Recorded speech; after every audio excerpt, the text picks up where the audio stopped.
There's an increasing disconnect between traditional leadership and the evolving modern workforce. The resulting poison from ineffective leadership is burnout, and the antidote can be your company culture. Stay with us. I'm Lisa Smith, and this is Focus on Business.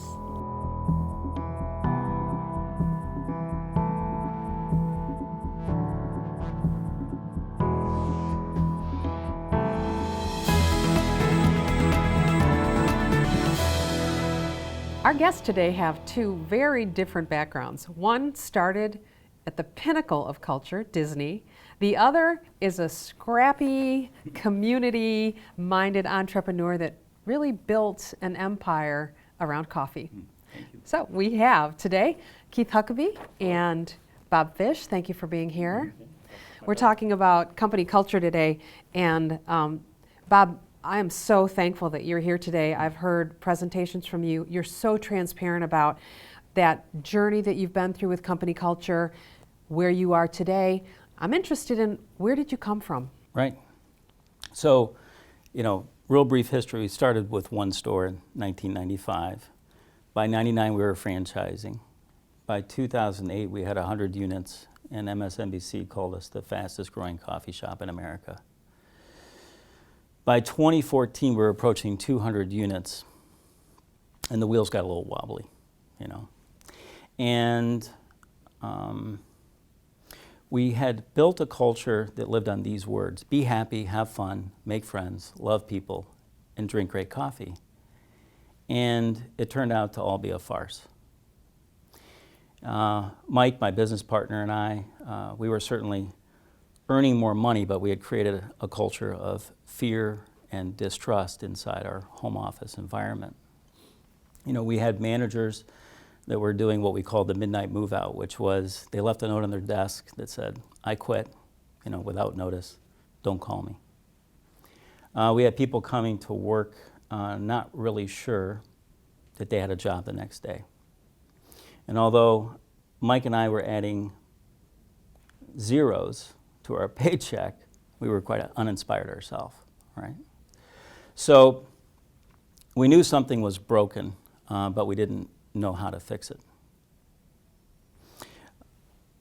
But we met what we call a shaman in the woods, right? So my partner was on Manitou Island. He had a happenstance meeting with somebody that embraces the idea of conscious capitalism. And conscious capitalism, there's several points to it. I won't go into them all, but it's really a stakeholder format versus a shareholder format, where the stakeholders might be employees, your customers, your community, your vendors, and the environment, okay? And he did an audit on all those, and we were sort of passable on most, but in our home office environment, we were definitely flunked out. And we got this report, and if you would have read what we read, you would have cried knowing that that was your company. And the advice was that we stand in front of the company and read that letter to them. And it's on that day that things began to change. What an amazing story. I have to say, I presume that the business owners that are watching the show right now, many of them have this story. Oh, for sure. Or there are many that have it and don't know it. For sure. And most certainly there are lots of customers out there. I am a frequent, our whole family is a Big Coffee family. Yep. And it felt happy and fun. Yep. And drink great coffee. Yep. That's what it felt like when we walked into your store. Yep. So you don't know what that office culture is, but it's certainly something that you have to be purposeful about. Conversely, so you started as a scrappy entrepreneur. I started in a little different way. But you, Keith, you started at Disney. Yeah, Tell us about your start. Yeah, I was a directionless kid at age 19, living in Arkansas, and graduated high school from there, and had gone to 16 different schools from kindergarten through 12th grade, so moved around a ton. So I look back at that and say I love that experience now. Wouldn't want to do it again, but learned quite a bit. But what it did was it drove me to California, and once I got to California, I said, hey, I'm living with my brother, and I said, is Disneyland around here? And he said, actually, yeah, it's just down the road, just a few miles. Oh, I'm going to go apply and see what might happen there, right? And so I went in there and knew nothing about it at all. Didn't even have a passion for Disney when I was a kid. And so went in there, applied, had an interview, and it was the most amazing interview I have ever experienced in my life.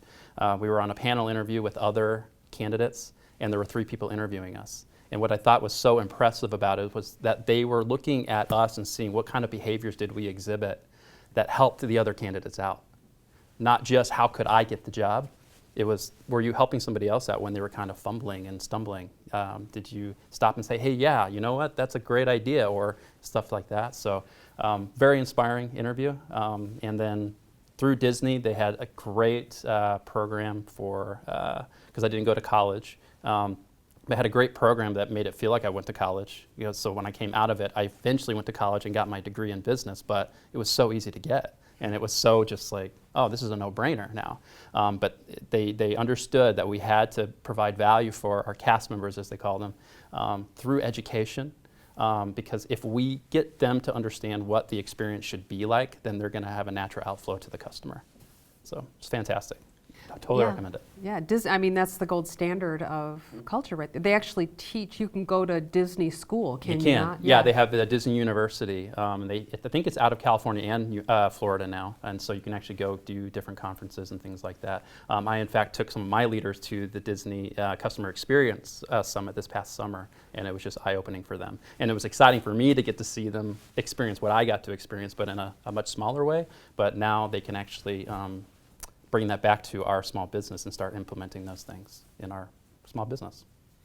Well, I was really excited to have you both here because you've both been through creating and transforming culture, and you come from such different backgrounds and different areas.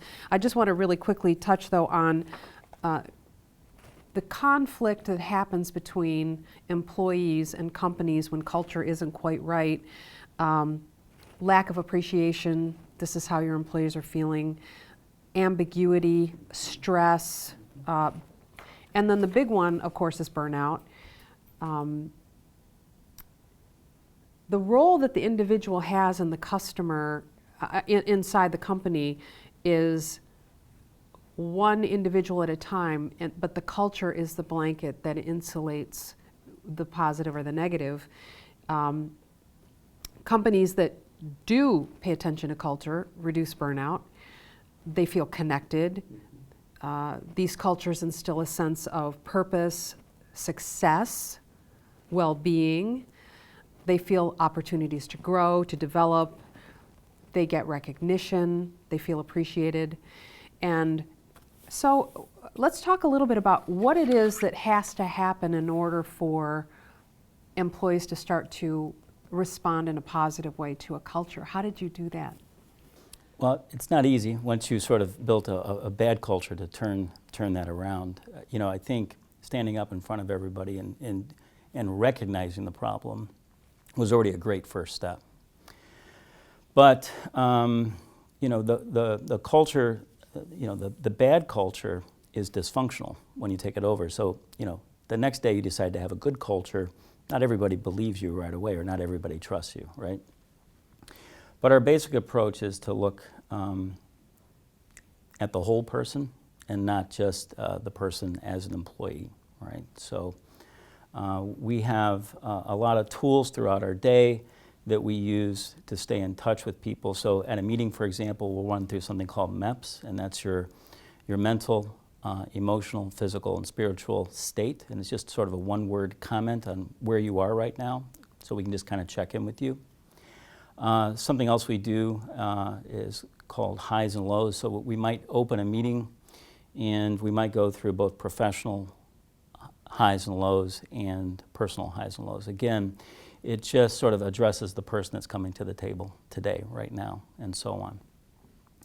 But you know, the basic formula is inside any company is it has to have authenticity.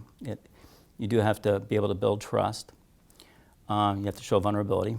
You have to be caring, and kind of the beautiful thing is that all leads to innovation. But I think the one other sort of singular component is people need to know kind of why they're there, and I don't mean what their job is, but when we talk about a purpose-driven company, what we're talking about is a higher purpose, and that is a purpose beyond money. So, for example, our purpose is that we support you in building a life that you love. And so that is the mantra that we're operating under as we operate in any given day. I had the pleasure of seeing your employees speak about this, and that's why I was so excited. It's a wonderful story, and I'm congratulate you for that. What about you? How has culture transformed with your leadership, Keith? It's been a interesting ride, let me put it that way. So I came into our family business about 2 years ago. And so at that point, we're kind of new. Most people can't have the prediction of the future, but we did. We kind of knew what was going to be happening in the next 2 years. And we knew that we had to fundamentally change what we were doing as a business. And so how do we even define ourselves, the purpose-driven piece of our business? And so part of it was, okay, well, what are we focused on was a big piece of this. And again, to borrow from Disney, I was like, hey, yeah, we need to pick 3 things that we're really just focused on here and kind of work with the results in mind. And the results that we kind of landed on were our valued associates, customer satisfaction, and by the way, customer in our language is internal and external, and so that includes our employees as well. So I serve my employees at TGG Solutions, right? And so I'm looking how I can remove pain points and take things out of their way to clear the path so they can do the job to the best of their abilities. And then the final thing that we focus on is our capital effectiveness. And what we try to teach there is that, you know what, there are times when we have to spend money. So capital effectiveness is not just about how can we cut to prosperity, right? We gotta be putting money in the right places. And if we're putting money not in the right places, then let's change that. But then what that does is it gives them those 3 things that we're trying to achieve. And yes, there's a financial component to it, but we actually look at that as the consequence of focusing on those things. And so then what we do is we say, okay, what efforts do we want to put into this year to achieve these 3 results? Okay? And so we focus on our culture, obviously, so the behaviors that we've defined and said this is what we want to do in our organization. But conversely, we also say, hey, what are the things we don't want to do in our organization? And we actually list those things out and define them. So there's a really practical way for our employees to understand, oh, I can go around and hold each other accountable now. It's not just leader to direct report, it's anybody. Hey, this is a behavior we don't want to see in our organization. Let's talk about that, right? How can we get calibrated back to our goals here, right? So anyway, that's what we're on right now. We're definitely in the baby stages of that, and we've got people kind of shifting positions based on we want to put the right people in the right places and focus on their strengths. But it's a very exciting time. You guys both have used some things, I own a business, which is why I'm the host of the show, because I'm the audience, right? You talk about saying, this is what we don't want to do. That's a really unusual idea. And then I'm thinking about what is the process we're going through as we're, in the last couple of years, we've adopted EOS, the Entrepreneurial Operating System, and Traction. And love it, just love it. We've done a show on it. One of the things that we are now focusing on every quarter is reducing friction. So that's kind of what you're talking about there. What don't we want to do? So we try to identify friction for our customers, friction for our processes, and friction for our people internally. And we identify those things and we talk about them, and then we identify, discuss, and solve how do we get rid of that friction. And I think that's been a really interesting, it's really our version of this is what we don't want to do, right? But absolutely. In a kind of more of a problem-solving way. I love how you're thinking about that. And then, Bob, you brought up something that I think is probably the most important thing when it comes to culture, and that word for me is trust. I'm reading a book right now called The Speed of Trust. Oh, right. Great book. Great book. Stephen Covey, I believe. And I think the word trust it's central to culture. If you don't have trust, you don't have culture. And that goes both ways. Employee, employer, and trust in this evolving modern generation of workers is non-negotiable. Right. Absolutely not. If you've got a great employee under 35, trust is going to be something that they are keenly watching within the organization. One of the things that I came across as I was researching for the show is that this younger generation, they do expect diversity. They expect an inclusive culture, and something that I've never seen before that's important, very high on their list of cultural attributes is psychologically safe. For sure.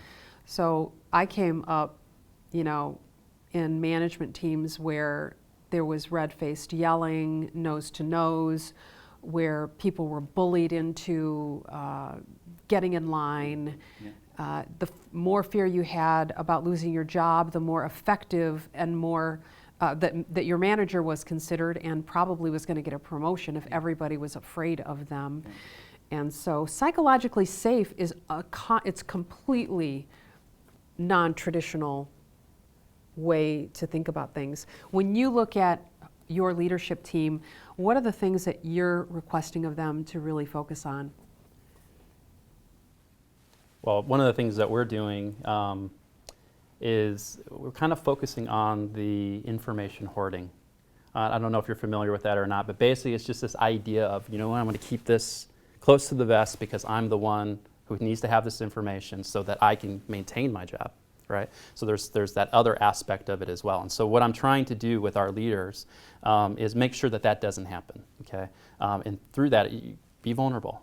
Right? We talked about that a little bit. It's super important, especially when it comes to trust and being psychologically safe, right? If you don't feel like you're in an environment where you can trust your leader, then you're probably not going to be as productive, right? But anyway, so the idea is that share what you know, right? Train people on what you've learned. Don't go to a conference and come back and just keep it to yourself. No, be ready to share that information with everybody else, and hopefully everybody's keen to want to hear that information. And so with that, it then means we have to make sure that we've got a solid way to actually have feedback being shared, the mechanisms for that, making sure that if people do feel like I can't trust my leader, that there's a way for them to give feedback even in that environment as well. So from an anonymous perspective, and hopefully then we can take care of those things. But you know, ultimately our goal is to try to get to a point where putting feedback into our feedback system is our last resort.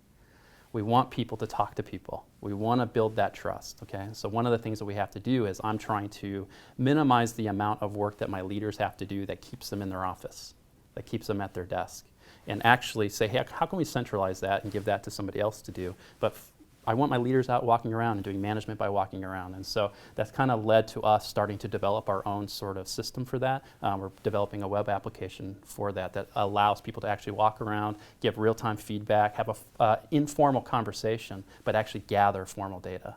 And then we can actually share that data with them at the end of the month or at the end of the year during a review, and it's fantastic. So one other thing I wanted to mention on the whole thing that the generation now is looking for is experience. Okay, I don't want to underplay that. I went to the Disney Summit and they were talking about this idea that it's less and less about the product these days. It's actually about the experience around the product. And I think that actually can apply to our cultures inside of our organizations too. So, I mean, the way that I like to articulate it is, you know, we have to demonstrate care, right? So when you're demonstrating care, you're not doing red face, you're not using sarcasm, you're not being demeaning, you're not using those tools to communicate. And in many ways, you know, what I think is we're seeing the emergence of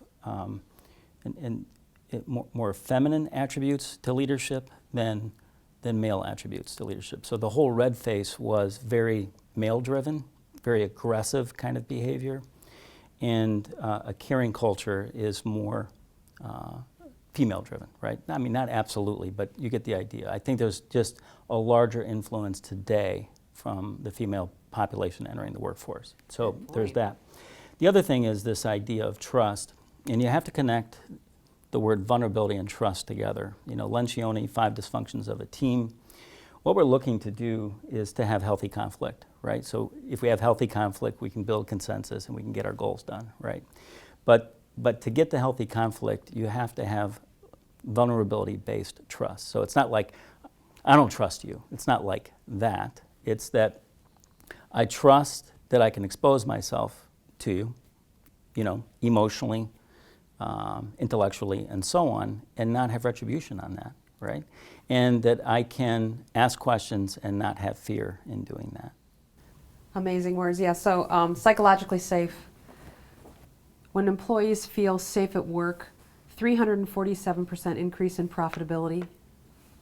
277% increase in profitability of a highly rated employee experience. In the probability of a highly rated. 154% increase in the incidence of great work. 33% decrease in the incidence of moderate to severe burnout. So that safe, trust place is very important. I just want to say thank you so much for sharing your story. I think there's lots of owners out there that are going to be very compelled by what they're hearing here, seeing it in action. And if anybody gets, so I understand that you're actually happy to share this with other people? Oh yeah, I'm out there talking about it, that's for sure. Yeah, can you go somewhere to get more information? Well, we just finished a TED Talk on this, and just finishing it, they have to produce it and get it out there, but pretty soon you'll just be able to go to TEDx Detroit and get that video, and it'll lay it all right out there. Excellent, Yeah. Thank you. Thanks for your time. Thank you.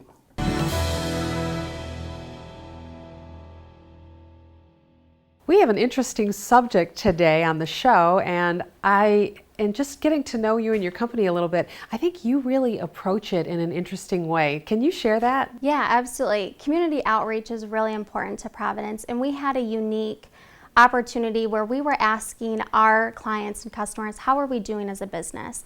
And we were struggling to get that response, and we were looking for a unique way to take that and transfer it to our local community. So what we did is we came up with a program, we call it Feedback with Feedback. Help us by providing feedback, and in turn we'll feedback those in need here in Lansing. And we've had a tremendous response in terms of our clients are around 40% with returning.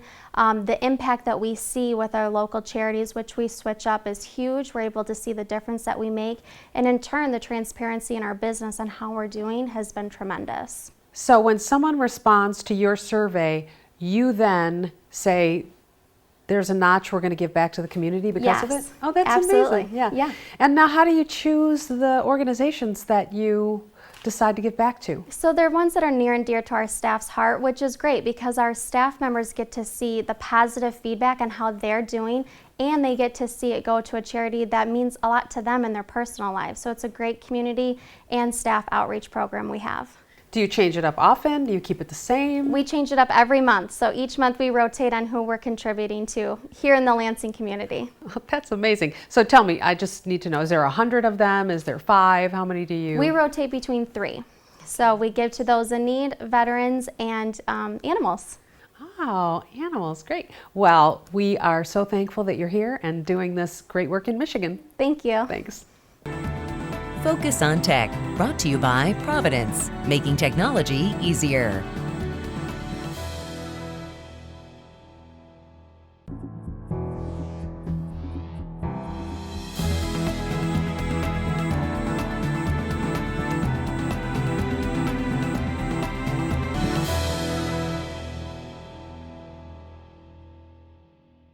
Hello, Leah. Hi, how are you today? Good, good. I am very interested here from an HR professional in banking. What makes a positive workplace culture? Well, at Dart Bank, we want our workplace to be fun. We don't want to have people drag in on Monday and dance out on Friday. We want to try to break that stigma.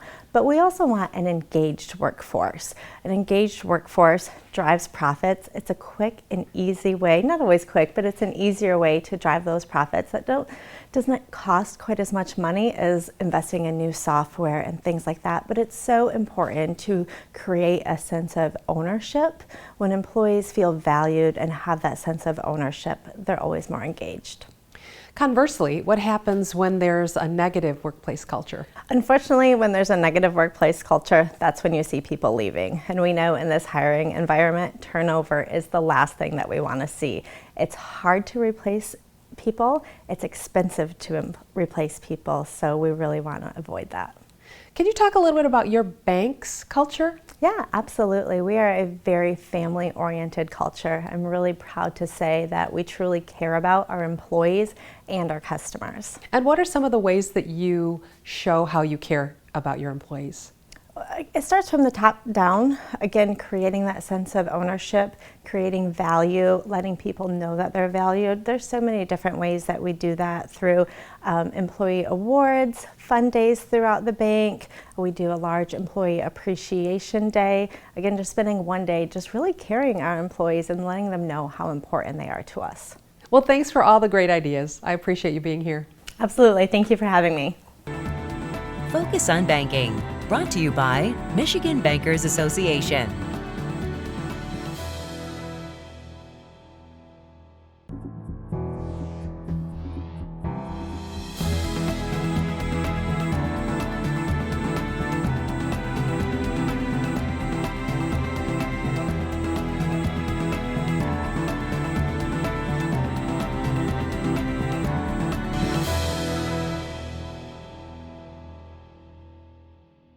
Denise, many businesses see conscious capitalism as their responsibility.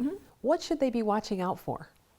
Well, obviously it's a fantastic idea to want to be part of the community and give back, and you want to infuse that through your entire company. So it's natural to want all of your employees to take part, right?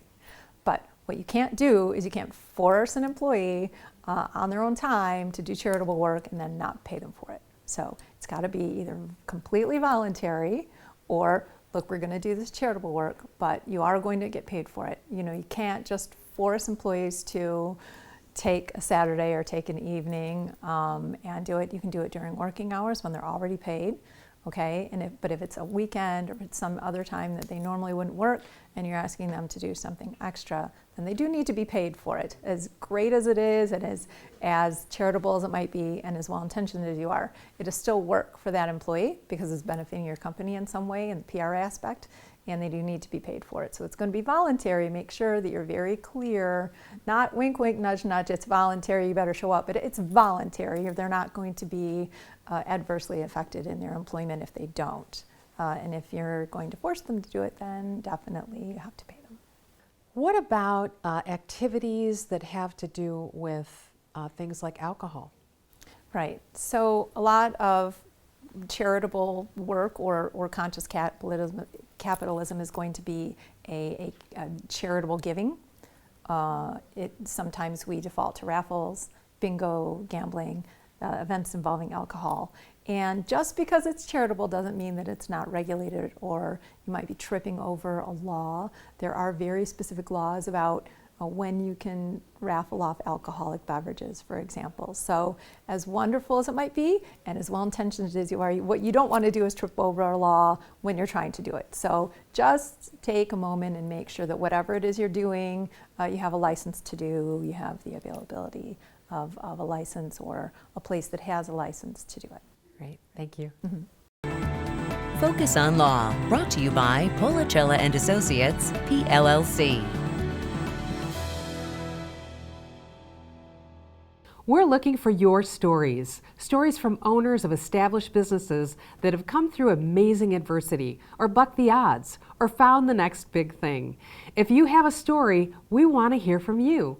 Go to our website, and maybe we'll invite you onto the show.